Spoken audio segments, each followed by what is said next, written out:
আসসালামু আলাইকুম, সবাই কেমন আছেন? আশা করি ভালো আছেন। আলহামদুলিল্লাহ, আমি ভালো আছি। আজকে অনেকটা গুরুত্বপূর্ণ কথা বলবো। অবশ্যই ভিডিওটা ফুল দেখবেন, টানা হেঁচড়া করবেন না, তাহলে কিছু বুঝতে পারবেন না। অবশেষে আপনার কিন্তু অনেক লস হবে। তো আজকের এই ভিডিওতে আমি কিছু গুরুত্বপূর্ণ কথা বলবো, এগুলো আপনাদের অনেক কাজের। আমাকে অনেকে প্রশ্ন করছে, আমার আমার হোয়াটসঅ্যাপে আমাকে ফোন দিছে যে ভাইয়া, আমার টাকা আমার সার্টিফিকেট আছে, তারপর আমি এম্বাসিতে জমা দিছি, কিন্তু এম্বাসি আমার পাসপোর্ট ফিরাই দিছে, মানে ফেরত দিছে। আমার পাসপোর্টে ভিসা লাগে নাই। কেন এরকম হয়েছে আর কিসের জন্য এরকম হয়েছে, অবশ্যই আপনার ভিডিওতে বলবেন। আজকের এই ভিডিওতে বলবো যাদের টাকা আমার সার্টিফিকেট মানে থাইকা ভিসা হয় নাই। তো ভিসা কেন হয় নাই, কিসের জন্য হয় নাই, কি সমস্যা হয়েছে, আজকের এই ভিডিওতে পুরোটা ক্লিয়ার করব। ভিডিওটা একটু লম্বা হবে, পুরো ভিডিওটা দেখবেন, তাহলে আপনি কিছু বুঝতে পারবেন আর আপনার সমাধানটা করতে পারবেন। এরকম নতুন নতুন ভিডিও পাওয়ার জন্য আমাদের ইউটিউব চ্যানেলটা সাবস্ক্রাইব করে রাখতে পারেন। আমরা কিন্তু প্রবাসীদেরকে নিয়ে কাজ করি, প্রবাসীদের আপডেট খবর সবার আগে দেওয়ার চেষ্টা করি, সব নতুন নতুন খবর দেওয়ার চেষ্টা করি। তো বন্ধুরা, সাবস্ক্রাইব করার জন্য সবাইকে ধন্যবাদ। তো গাইস, আপনার পাসপোর্টের মধ্যে ভিসা লাগে নাই কেন? আজকে দুই রকমের একটা সুবিধা একটা অসুবিধা আপনাদের সাথে শেয়ার করব, একটা ভালো দিক একটা খারাপ দিক। কি ভুলের কারণে আমাদের পাসপোর্টে ভিসা লাগে না টাকামোর সার্টিফিকেট থাকা অবস্থা?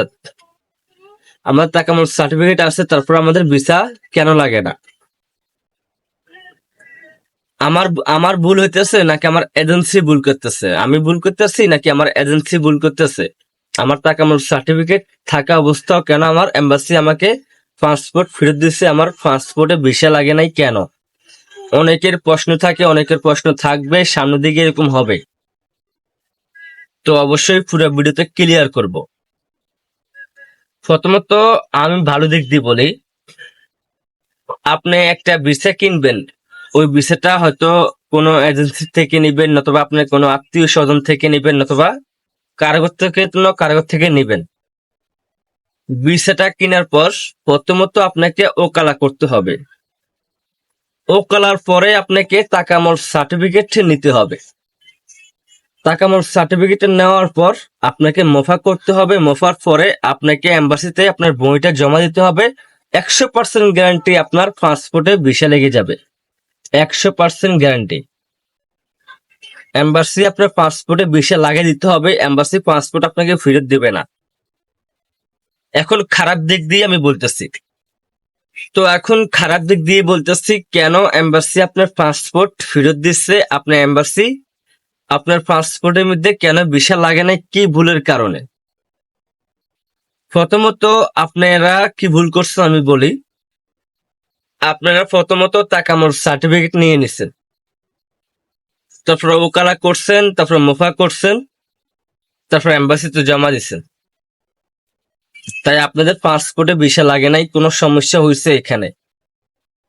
নিয়ম হয়েছে, প্রথমত আপনি যার থেকে ভিসা নেবেন, তারপর ওকালা করবেন, ওকালা পরে টাকামোর সার্টিফিকেট নিয়ে নেবেন।